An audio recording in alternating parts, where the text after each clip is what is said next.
What's up, y'all? This is your boy Ras Kass, the Waterproof MC, and you are now tuned into Insomniac Magazine. Don't sleep. You know, sleep is the cousin of death. That's right.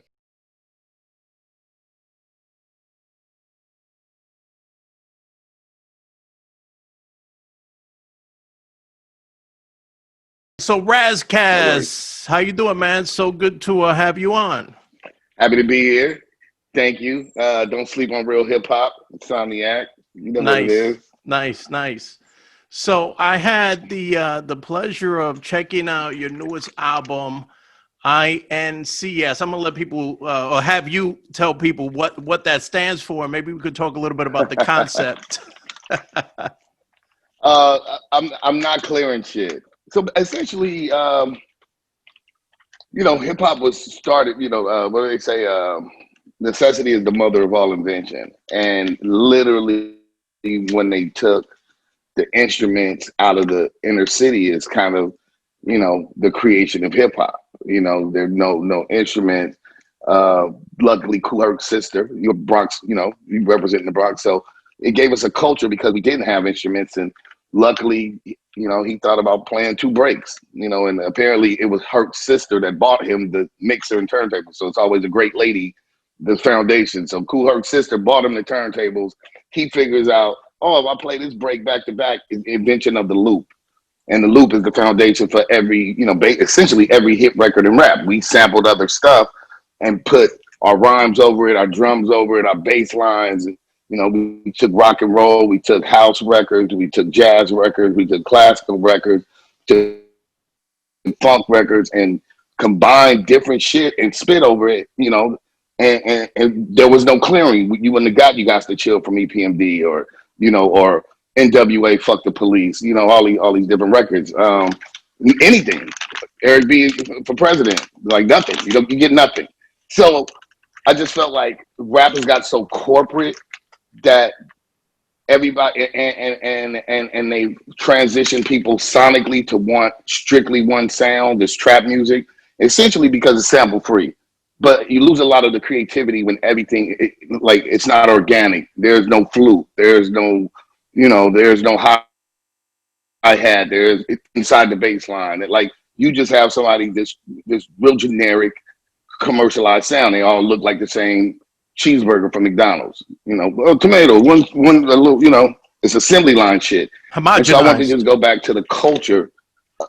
Homogenized, great word. That was the word I was looking for. And so I just wanted to do something fun, again, more for the culture, to make something that was, I can't clear these samples. I sampled like Elvis. They're never going to let me clear that. So I don't give a fuck, though. It doesn't mean I can't interpret an Elvis record and gun it down and do it, essentially for the sake of doing it. Like, fuck it. Dare to dream the impossible dream, Just a friend, Biz Markie. What if he would have said, I can't do it, Nah, this shit is legendary. So I just wanted to kind of give it, do my take on some of the records that even when I had a deal, they wouldn't have cleared that record. I tried to sample the Beatles and I was signed to Capitol Records. They're like, we're not clearing that for you. Not going to happen. Wow. So fuck them. Now I can sample the Beatles. Yeah. It's interesting because you're right. I think a big, and there are a lot of reasons for this, but I think a big part of the stifling of creativity in hip hop and kind of keeping it at its origins with so much diversity and sound has really been the obstacles of being able to use music, at least little clips and bits of music from every single genre, because you can't afford it as an independent. It's almost impossible, right? Well, it's pretty much impossible. The other black part about it is that, I kind of, sometimes I feel like Rick Ross pulls it off a lot. And I actually applaud him. And that's Justice League in them. They sample and play. Dr. Dre is kind of that guy too. He samples and plays, the records get bigger. But if you just completely say, oh, everything has to be, Jay-Z did it with the last album, I want to hear some samples, bro. That's the shit. Because that's even part of digging in the crates is you flipping that sample. I didn't see it going that way. Right. You know what I'm saying? I kind of know the sample, but what the fuck did he do to it? Just Blaze, you know what I'm saying? Premiere, kicking the door. I didn't know I put a spell on you. Bum, bum, bum, bum. Like that's come on, man. That's the heart of this culture is that, and to rip that out is whack, you know. And you know, I feel like again, the industry has made the standard where they've trained people's ears to want this one generic sound, and it's almost not even worth clearing the sample sometimes, you know what I mean, unless you're Drake or Eminem or Jay-Z, because you won't get a return because they're still trained to like the generic cheeseburger from McDonald's. But you know, I wanted to do something that I thought was dope and that I felt like, you know, people that are speaking my language would say like, "Oh, that's dope. I ain't clearing shit. Fuck that." And I You know, love. and I kind of wanted it to be a series. You know, I call. I'm sorry. Go ahead. No, no, no. Go ahead. Keep that thought. You wanted to make it a series. Uh, yeah, I want to make it a series and shit. I hopefully catch on. You know, I just want to see dope people use dope samples and dope producers and chop them and you know, make it like I call mine a vinyl playlist. So you know, I'm just out here, you know, trying to do some inventive, creative stuff, man. You know, I don't want to keep staying in the same box. Nice. And as usual, you brought the bars, which I think is your hallmark. It's your staple to really come Thank you. thoroughly with the lyricism. On top of that, I see you have a song titled after the authentic king of rock, Mr. Chuck Berry. Yes, I like that. yes. That was my that's what started this whole thing. I've been wanting to do this Chuck Berry thing, and I had this idea. I wanted to sample that particular Elvis record, and I could never find somebody to, you know, I had it up here, but nobody could make it so. And so finally, I ran across the right producer where I told him basically what I wanted to do, and he made it so, and came out ill. Like, you know, it's funny because in Chuck Berry, the song is called Chuck Berry. We sample Elvis. Obviously, I had to use the Public Enemy. Elvis wasn't never meant shit to me, you know, was a hero the most. So that gave me a great excuse to use one of my favorite lines in hip hop. And then if you listen close, in the second half of each verse, there's actually Prince in it. So it Mm, comes full circle. Chuck Berry to Prince. There's a Prince right, guitar right. solo. Nice. Yeah. So just, so once again, like giving our credit where the credit is due, they cultural vulture. We get cultural vultured a lot. When I grew up, I thought rock and roll was, you know, some dude biting their head off a bat. Didn't know my people made it. You know what I mean? Indeed. I thought jazz was Kenny G. Didn't know my people made it. You know, they steal our culture and take credit for it, and I want to reclaim it. Indeed, indeed. And obviously there is a track called Culture Vulture on there. Not to Yeah, mention, you got a little bit of everything. I mean, it's all authentic hip hop. You got that Mandalorian joint, which is really smooth. It's kind of fly.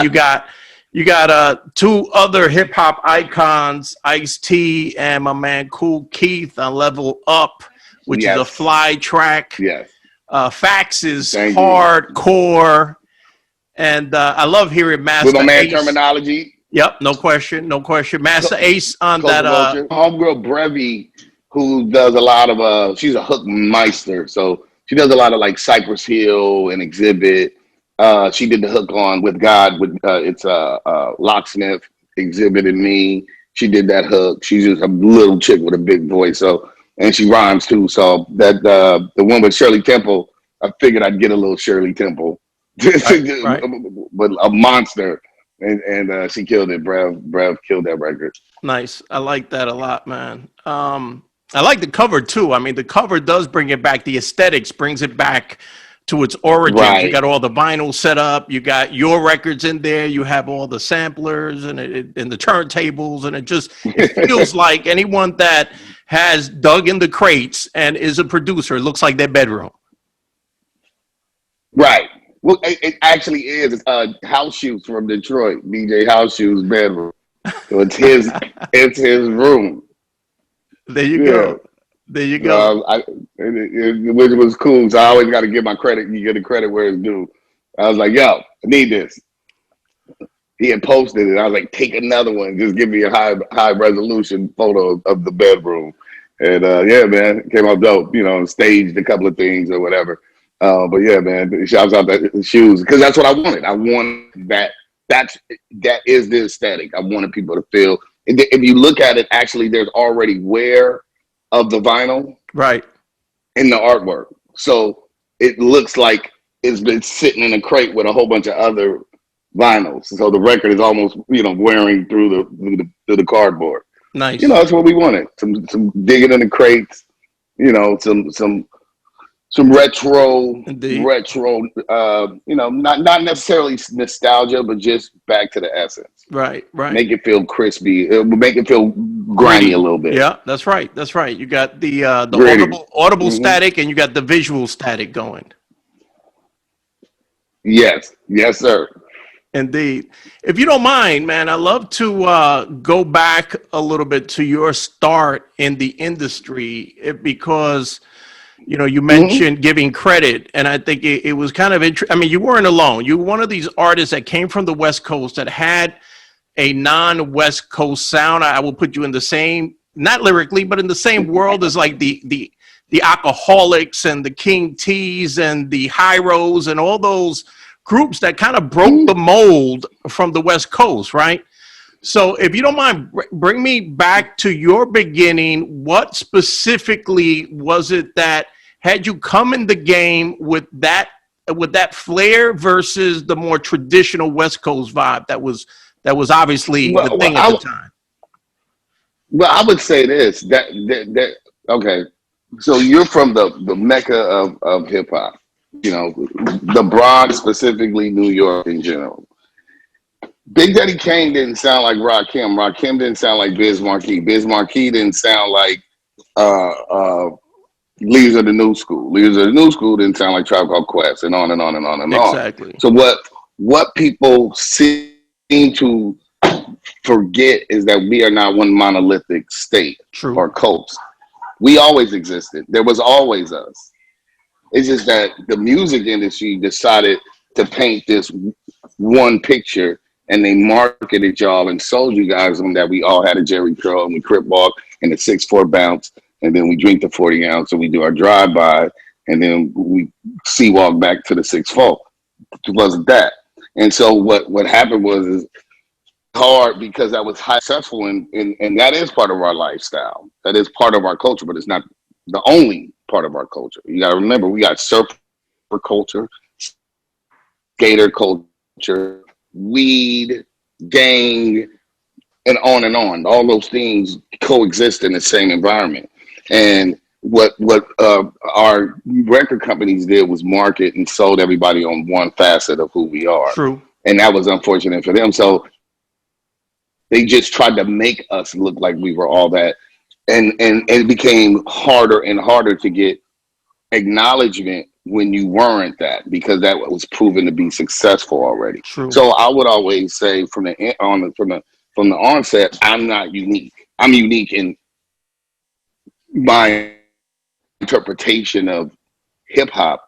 But I'm not unique in not being a dude with a Jerry curl, crip walking to the 6'4". Indeed. And so um, for me, I just always use that analogy about again, Run MC didn't sound like Cool J. Cool J didn't sound like Rakim. How would you ever have imagined that we all sat there and sounded like Ice T? Yeah. Indeed. So much of what folks understand about the culture of hip hop has indeed been through the lens of corporate, in many ways, major corporate entities. So that's a great point that you brought that up. Speaking of major Mm-hmm. entities, you came in the game as far as the business goes. You came in the game, which is kind of interesting, as an artist in the West Coast through a label that was based in the East Coast in Atlanta. That was it a subsidiary of Priority, which was on the West Coast, or was it a distribution deal, or what a production deal? What was that with Uh, Patchwork? uh, well, it was started as a production company and then became basically a distribution deal. Um, but Patchworks is actually Patchworks. The Patch is a city is a neighborhood in my city in Carson. So Carson is in between Compton and Long Beach. Like you basically can't get to Long Beach without going through my city. So we're right next to Compton.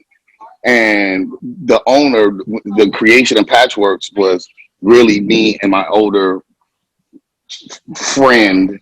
I'll use that term loosely. That played for the Atlanta Falcons. So Patchworks essentially is not an Atlanta company. It's really a Carson, California company. The Patch is a blood neighborhood in Carson. So it was just he was based there playing for the Falcons, and he opened the studio in Atlanta. Right. And so people, which was great, like in the bigger scope of things, we have been so responsible directly and indirectly for really the foundation of very instrumental in the foundation of the South's success. Indeed. A lot of the executives, many of pretty much every artist from the South started at that studio. Jeezy, Ti, whatever executives, uh, period, that run those, the labels.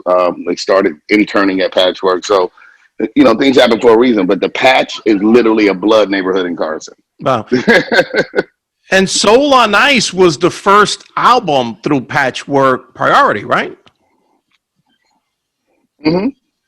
Yeah. So you kind of set it off. Yeah, because well, Patchworks was essentially three people. It was Bob, the owner, me, the artist, and Curtis Daniel, who's now the complete owner, who was kind of going to be my manager.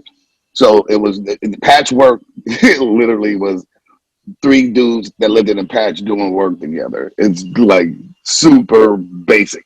There wasn't a lot of thought into it. It wasn't like mysterious name. It was like we live in the patch, we doing work. So yeah, man. It was me. Patchworks was me. I was Patchworks. Curtis was, I was the artist. We were an indie company, that kind of a production company, but really we were an independent company.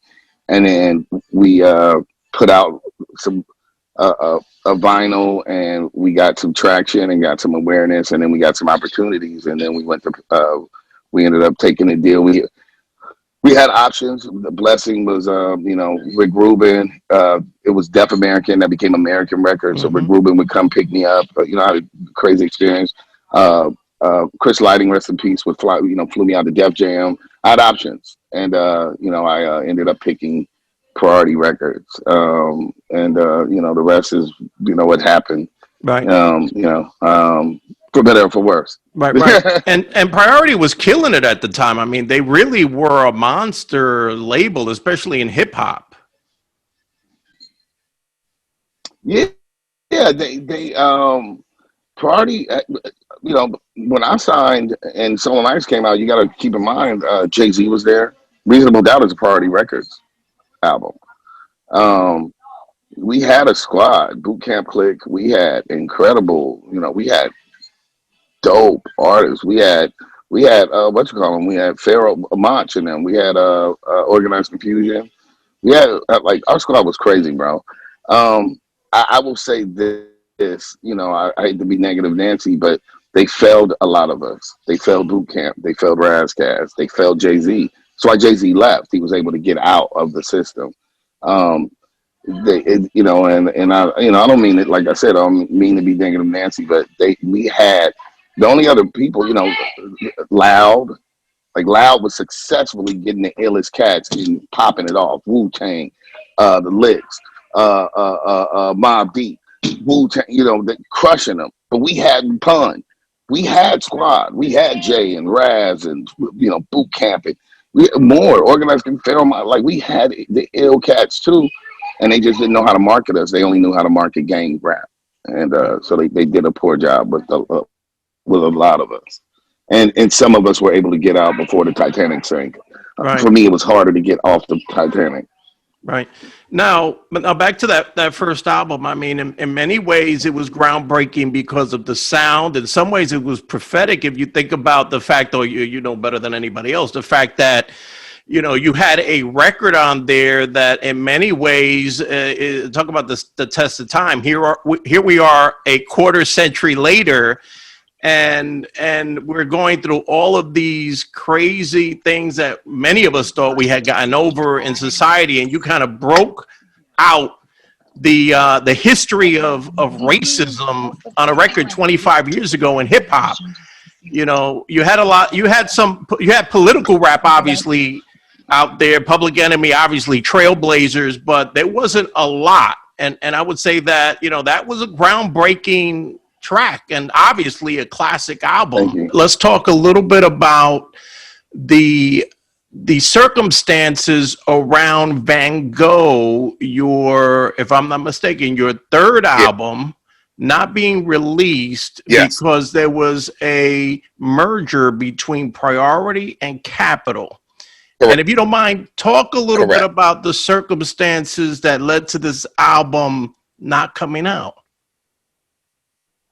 Yeah. So Brian Turner, the owner of Party Records, sold half of his company somewhere around 1998, 99-ish. By 2000, they got the controlling share, and they had kept him as a figurehead, and they squeezed him out, and then they bought the rest of it out, and they were doing a merger. And so, unfortunately for me, in 2000, I was having this record that was supposed to come out fourth quarter, Van Gogh, and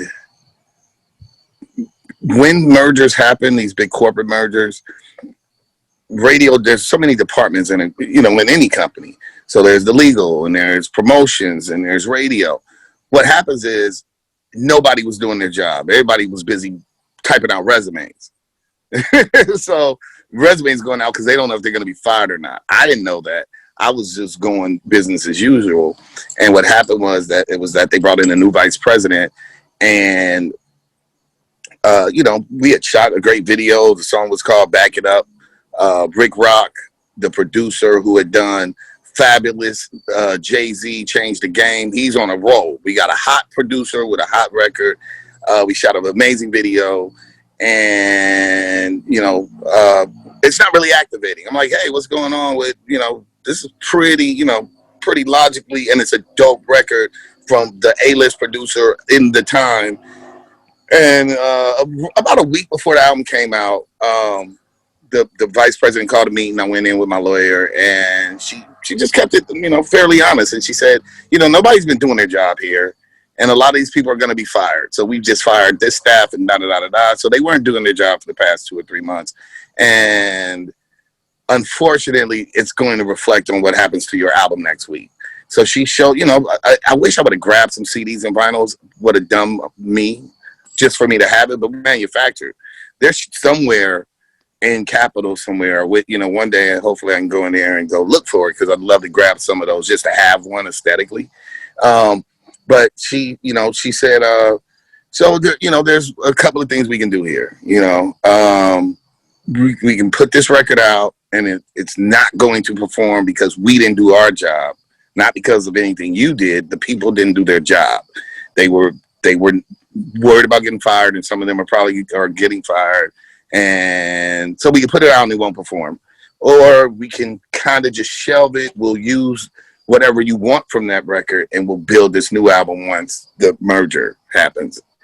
And unfortunately, also, back then we didn't have the digital era, so you had to mail out copies of the album for the magazines, and that usually was 60 to 90 days in advance. For the Source magazine, for the bigger magazines, 60, 90-day advance. So the album was out to a certain degree for press, and from press it was getting bootlegged anyway. It was leaked. And so I had to make a decision, and they gave me 2 options. It was put it out, let it fail, or kind of scrap it, but maybe use whatever I wanted from it and build this new album. and they would give me the resources to build this new album. And so I went with option B. I was just like, yeah, I don't want to just put it out with no help. Why don't I utilize what, some of the things in it and build this new album? And so that was the choice. Again, hindsight is 2020. I kind of wish I would have just let that record have come out. And, maybe, I probably would have been dropped because the record wouldn't have performed and they would have saw me as a liability and I would have been free. And I had a lot of other options back then, but, they had promised that, to make a important, a 100%, effort to treat my career the way it deserved to be treated. And unfortunately, those things didn't happen. So, yeah, but that's what happened with Van Gogh. That's how Van Gogh got killed. And that was so common during that era. I remember in the 90s, you would know, you get to know people at labels, and then you would find out that some higher up departed, maybe because the artists they signed weren't getting, the traction they should. And then it seemed like it was a domino effect, like slowly or quickly, everybody below the left. And there was a whole new batch of people who brought in their people. And then you would see that as a cycle time and time again. And it always seemed as though the artists were paid the ultimate price, right? Because they were signed still to the label, but didn't have the support because the people that were there had an allegiance to whoever they brought in. Exactly. They had a whole different agenda and no vested interest. And they don't teach you that in any school. There's no school that teaches you that. You have to go through business. It happens all the times in movie theaters. And this movie's greenlit. And then all of a sudden, the president's gone. It's a new president. He's like, I don't like that guy. I don't care about that movie. I have this other movie that I was talking to my guys about. And a whole bunch of hard blood, sweat, tears gets, just corporately flushed down the toilet. So, again, for me, I was given an option with the new staff, and I chose that the option to let that record kind of die and build a new one. It's just unfortunately the new staff didn't live up to all their their promises. So, hindsight is 2020. Right, indeed. Now, was that what led ultimately to your departure from Priority? Well, my departure from Priority was not a fast one. I by then we were moving into 2001, 2002, where I was supposed to the Golden Child album, and then we get into a whole other series of wrongdoing that I felt the company was doing to me and my career, and so I sued for breach of contract. They countersued me in California, and then the parent company. So I sued Capitol for breach of contract. They countersued me, and then the parent company EMI in New York sued me again. So they sued me corporations. The parent, there's a bigger umbrella than just Capitol. It's EMI, and bigger than EMI, there's Virgin in Europe. And so I had the big dogs try to destroy my life. So once I sued in 2002, I sued to be fired, and I didn't get out of that contract until 2010. Wow. So they were just going to tie me up and just ruin my career, and that was their goal. Right. And it was the black accused me of being a racist, accused me of being alcoholic, and accused me of being lazy, and tie me up in litigation and make sure nobody played my record. So, like I say in Solo Nights 2, I was Kaepernick 15 years ago on some rapper shit. I was Kaepernick 15 years ago on some rapper shit. Ostracized by capitalists for being activists. And I didn't have 25 million stacks to live. Purposely destroy my career means you attack my kids. Indeed. So yeah, I'm Kaepernick. Indeed, I hear you, man. And What would you say was your biggest lesson during your time in the major label structure? Oh, always have an out. You have to design. I watched Exhibit Escape, almost a doomsday scenario that would have changed this trajectory. I watched the same thing with Jay-Z. And I didn't have that lever. I don't want to talk everybody's business, but in general, Reasonable Doubt is a Party Records album, and they failed him. And Russell Simmons wanted to blow up Foxy, and Ain't No Nigga was his B-side to his vinyl, to his single. Priority Records refused flat out to shoot a video for that song. They're thinking from the executive side. The vice president literally said the first single didn't do anything. The A side, why would we ever spend money on a B side? And so for 4 months, Jay-Z's album sold no units. And because Russell Simmons wanted to blow up Foxy, he took the song, put it on the Who's the Man soundtrack. They shot a video and the record went gold 4 months later. That's unheard of. Usually a record's dead after the first week. Really, they're looking at the numbers for the first week, the second week, to see if this is a success or not. And because Jay-Z's record was considered a failure, they were never going, 4 months into, they were never going to shoot another video for him. And Russell saw it, looking to invest in the artist he signed, and utilized the record and got the single gold, and that thrust the album gold. And Jay-Z was able to get out of this situation at Priority because there was a middleman. It was Rockefeller Freeze Priority Records. Freeze dropped Rockefeller, and then Rockefeller was able to ink a new deal with Def Jam. I didn't have the luxury of having a middleman to get me out of a bad home. And so that was why, I always say, no disrespect to all the business acumen and talent of a Jay-Z, but Jay-Z would be sitting here right here with Ras Kass, another dope MC that, the business side of it got fucked up.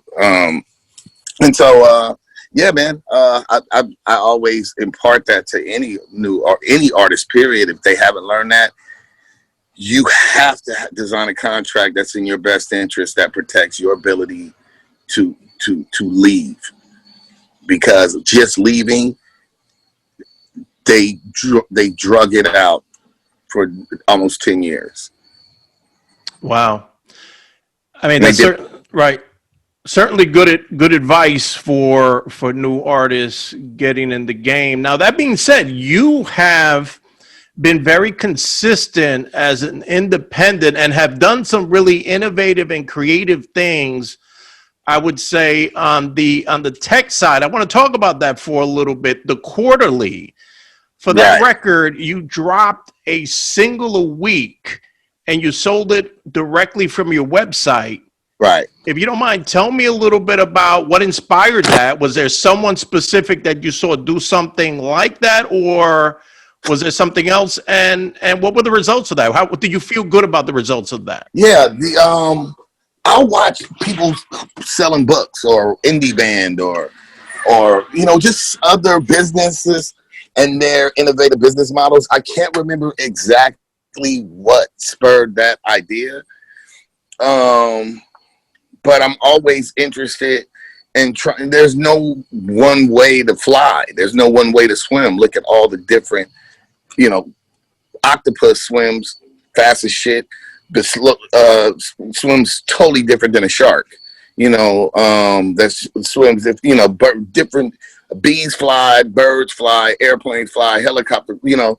So there's different paths to success, is what I'm trying to say. And I'm always trying to find these different things that may work for me that are innovative.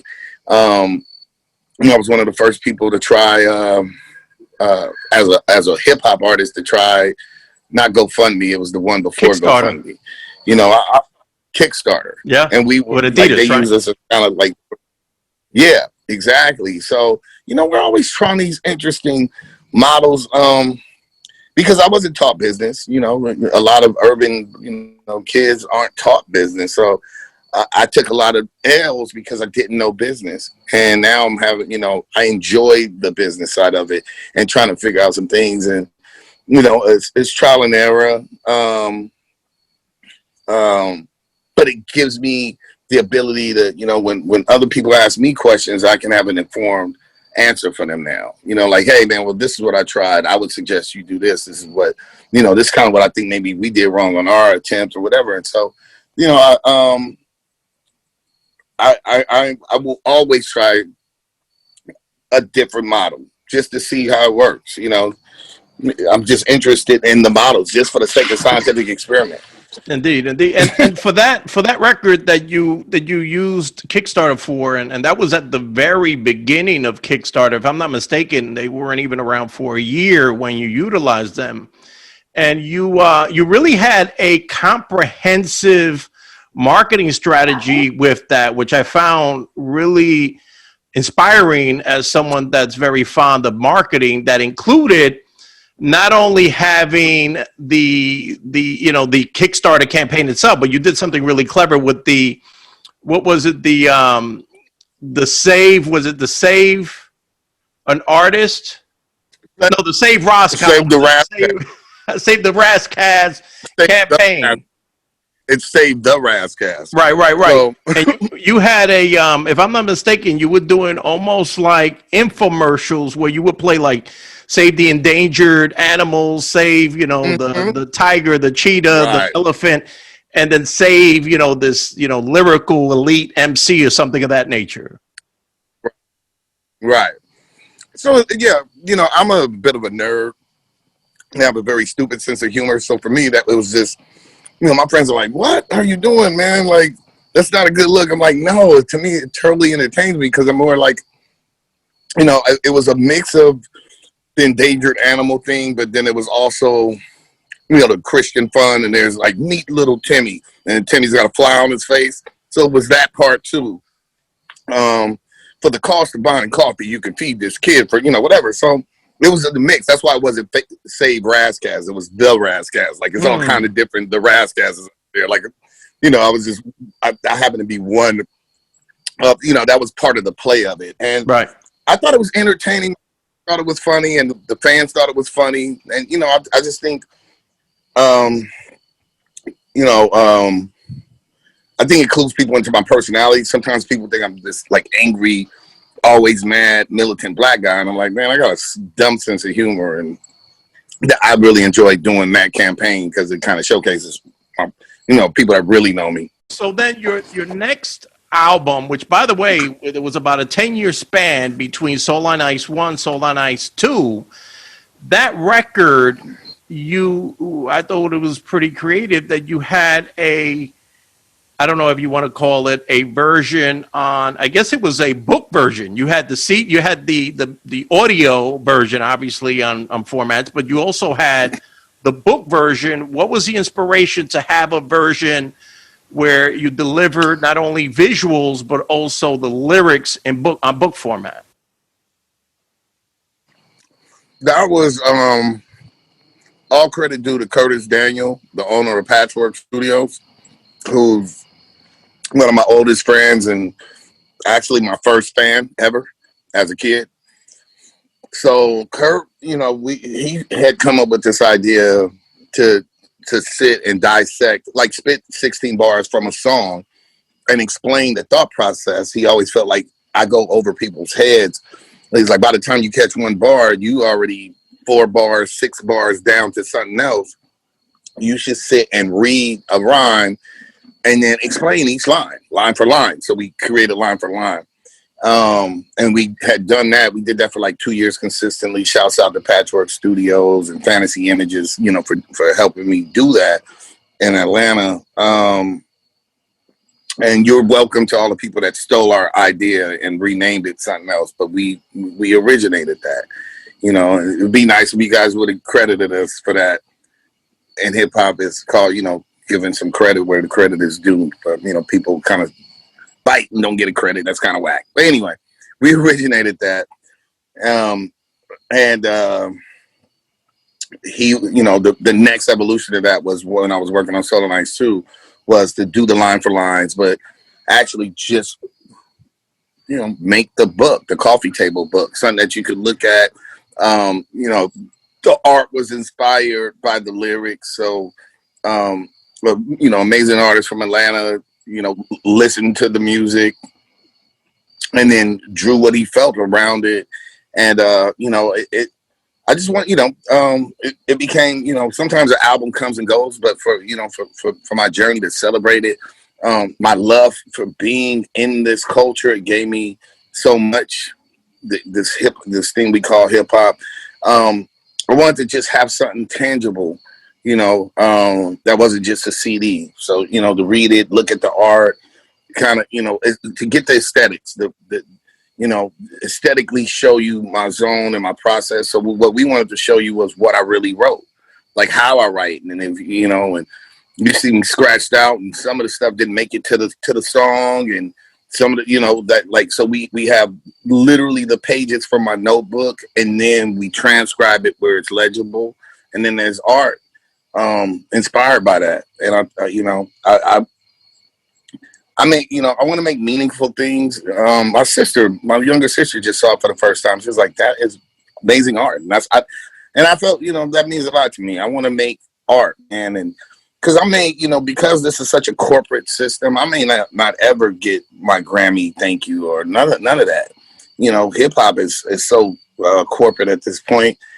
The artists don't put you on their songs if they don't think you the popular guy, and it used to be about the skill set. Now it's about who's popular on and I'm not probably going to be on, BET a lot. I don't make that kind of music. So if that means my favorite rappers don't want to do songs with me because I haven't cooned out, then that's their loss. But for me, I'm still going to make quality music and do quality stuff, because that's the legacy I'm gonna leave for my children and for the culture, period. Speaking of culture and speaking of the corporate structure, obviously those two things don't jive a lot of times, at least not to preserve the culture. So Right. when it comes to the current state of hip hop, it seems as though the appreciation for lyricism amongst today's quote unquote hip hop fans is at an all-time low. What are your thoughts about that? I would say that you're right. I think that's correct. I think we're more, like, they've even said it to me before. Like, it ain't about the lyrics; it's lifestyle driven. It's about buying into this guy's gimmick. Really, is what they're telling you. I would dare to say this is that, as American and urban Puerto Ricans and blacks and the people that created this thing of ours, this culture, we haven't guarded it well, and we've let other people tell us what's valid and what's important. We used to create the trends. Now we follow the trends that other people have set for us that are outside of our culture. And unfortunately, hip hop is alive in Poland, in Germany, in France, and hip hop is dying, slowly getting strangled here in America. And one of the biggest things is that for somebody to get on and say I'm not a rapper, but then why are you rapping? Like, we didn't guard our, I'm a hustler. Well, then do something else. Why we shouldn't even support it and allow people to come in with that kind of narrative to destroy the culture. If there's no focus on lyrics, then why do you don't do what we do? We're rappers. Producer can't say I don't care about the beat. And here I'm just gonna blow a horn, blow a car horn, and I'm the producer. I don't care because they're all about the money. Why? That's crazy. You win a lot of it from the production side, but they train people to accept that from the rap side of it. No question. What do you think about and you mentioned it, you mentioned Poland. What do you think about the phenomenon for decades now where you have this affinity for authentic hip hop and its roots, the culture overseas, where a lot of times that aspect of of hip hop is missing here. What do you think it is about that? I don't know, them gravitation to the culture and to the authenticity and to the originators overseas and not here. What do you think about where did that come from? And do you see that? Have you seen that a lot?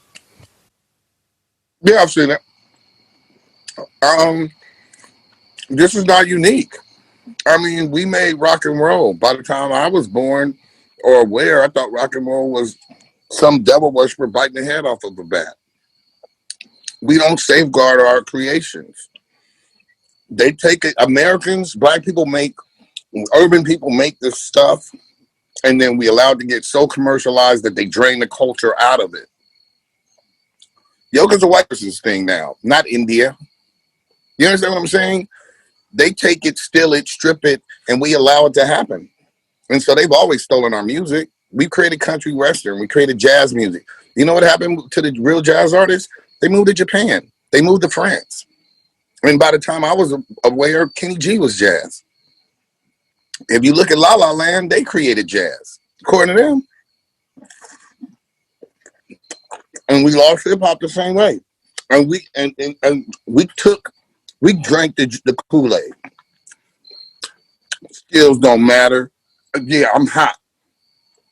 This is the cool stuff. This trap song with this dude mumbling because BET and corporate America, they gave him a Pepsi deal, so he must be good because he wore a dress and said nothing and repeated the same thing with an auto-tune.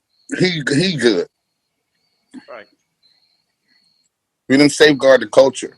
And those other people care about the culture. We keep creating stuff born out of true, what they say, invention is necessity is the mother of invention. We create things out of necessity, then they steal it and water it down, and we busy trying to get their accolades, and then they tell us what they want. I mean, you got to understand what the demographics of a pop record are. So I'll tell them to you now. When you make a pop record, the demographics for a pop record is 13 to 23, really about 27. But usually they do 10-year gap. So 13 to 23-year-old female. Preferably with disposable income. So you want the younger girl. Disposable income. So who usually has who's a girl who usually has disposable income? A white girl, middle class white girl has disposable income. Her parents give her money. She wants to go see, whatever the whatever British boy band is popping and whatever. So now they've told black men and Latin men, Dominican, Puerto Rican, whatever, making this tough shit that your demographic to be successful is to make songs that target little 13-year-old white girls. Sounds pretty rapey to me. I've never been a 13-year-old white girl, nor do I want to relate to her. Right. But that's that's why the songs are gyrating and girl, and it's very sing-songy, girl, girl, girl, and touch it. I want to touch it. And do something. And then they throw in the drug shit because they want us to destroy ourselves anyway. I'm addicted to the cocaine, and I'm addicted to the cocaine. And girl, girl, girl, girl. And so they have trained us and rewarded that, this Pavlovian. That's the reward. If you do that kind of stuff, just like on the West Coast, you blow the whistle, the dog drool. If you train it, if you put on a khaki suit, you get money. If you act like an ignorant gang member because you're from LA, we'll reward you with success. I don't want to do that. Indeed, and clearly this didn't start in recent history. This is something that's slowly been building over the past 2 decades. Yeah. They want us to get rid of fight the power and poor righteous teachers, and I don't want that. That's too much like making sense. They want party, life's fun. It's Marie Antoinette, feed them cake, give them a circus. This is circus music. Wow. So do you think there's a chance for I don't know, the authentic Of course, there's always a chance, and there's always people making good music. Of course, but we got to support our own. You know, I'm not anti. I'm not anti much. I'm pro a lot. Right, right. Takes more energy to be anti. True. Oh, I hate this, or I hate no. I just like this, so I support good hip hop. I don't complain about what the radio does. I just don't listen to it. So shortly after the election, the 2016 election, you broke down what happened on a song and video called American. So here we are almost 4 years later. What do you think is going to happen? It seems like racism we know never went away. However, it appears that it's been emboldened by all the dog whistles we've heard for the last 3 or 4 years coming from the top. What do you think is going to happen? Well, I would dare to say these were not dog whistles anymore. These are dog barks, dog barking.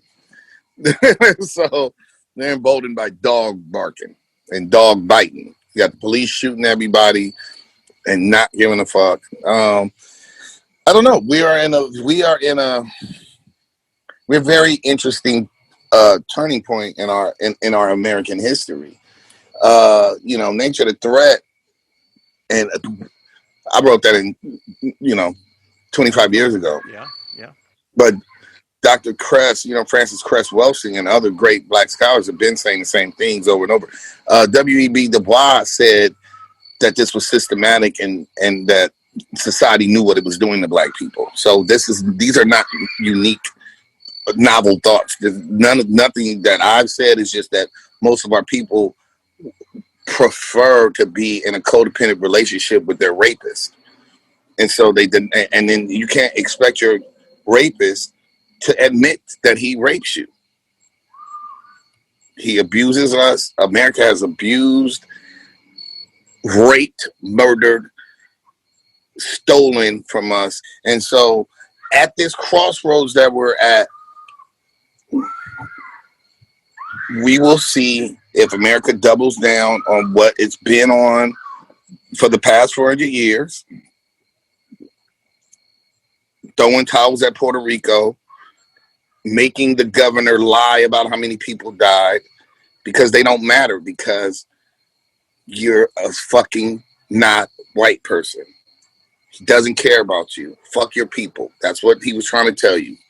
And your governor was okay with that because he got rewarded. You understand what I'm saying? Mm-hmm. He wanted to sell Puerto Rico for Greenland. Yeah, I know. I heard that. If young people give a fuck, because there's the argument, oh, voting doesn't matter. Well, they sure do make sure that you don't vote. They don't want you to. So I'm going to say, yeah, it kind of matters. So I'm thinking kind of matters. That's right. Let's see if young people vote. Out trapping and doing these stupid ass dances in the South and whatever, all over the country. Will you take your ass and go vote? At least start with that change. And I'm pleasantly surprised. People marching and trying to stand for something, again, and then and watching people who are not of color say this is wrong, and taking a stand. If we at least make that stand and at least change this figurehead, as hard as that may be, the nigga will probably refuse to get out. But if we can at least do that, and not do the Marie Antoinette, go to the circus and fucking eat the cake. If we can just not be fucking morons for a little bit, we have the ability to change our trajectory. We can always course correct. If not, if he doubles down on this, which is what a lot of scholars are saying, like, this is the end of an empire. This is never guaranteed. This, other empires like thousands of years. This is a baby. So this ain't shit. Well, American excellence and all this shit is a baby, and it ain't guaranteed to be here much longer. So I think it's the beginning of the end. If we don't course correct now, beginning of the end.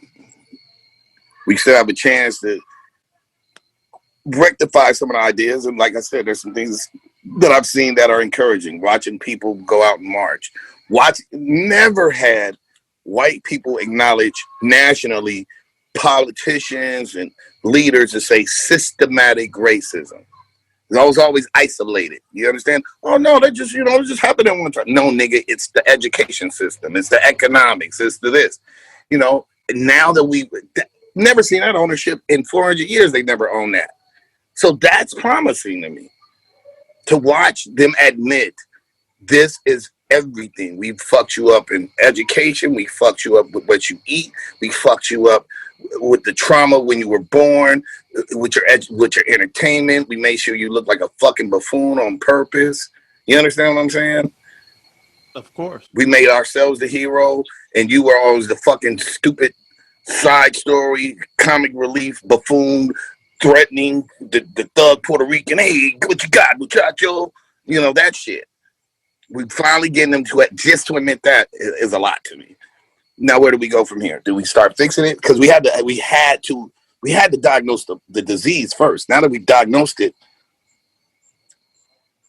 now it's time to see what are we going to do to fix it. Before, they wouldn't even allow you to diagnose the disease.